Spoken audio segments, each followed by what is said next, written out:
I want to talk a little bit more about the who you are portion of achieving everything you want in life through the work that you do. Now, I mentioned it in the last video I put up on this subject, and it's not an easy task to figure out who you are, and I thought maybe I'd throw another video up on that subject before we move on to kind of give you some examples.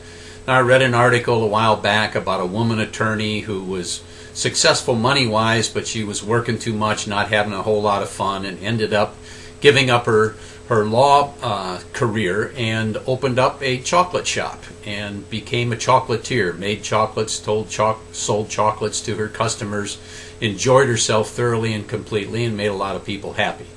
And under that heading, you know, if you ask people what they want to do with their lives, seems these days it falls into a number of categories, like I want to make the world a better place, or I want to help others, or I want to give back, but there's never really any discussion about how that's going to be done. Well, it's important, as I mentioned in the previous video, that you got to figure out who you are before that can be done. Another example is a couple that I saw a little documentary on TV that were both I think in the financial world, stock advisors or something like that.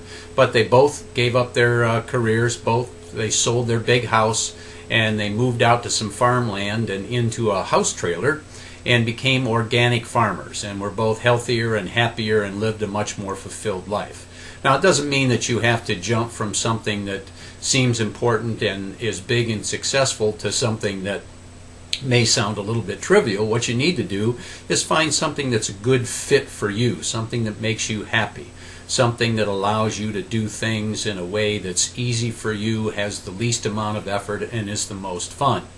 I knew a guy once that was a great sales guy. Within the first 3 months of every sales career he had, he was the top salesman, but he never continued on after that, and he jumped from one company to the other. Finally, he became a sales manager and eventually built a great sales team. Well, he knew a lot about selling, he just didn't like selling.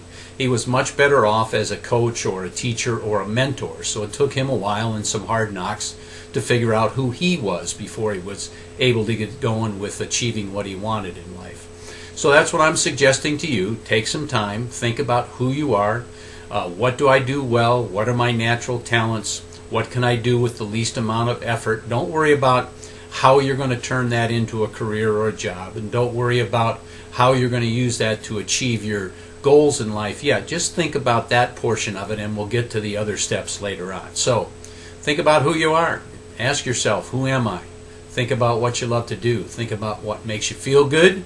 And the next video we throw up will go on to other things in this entire process of achieving everything you want in your life through the work you choose to do. Thanks for watching.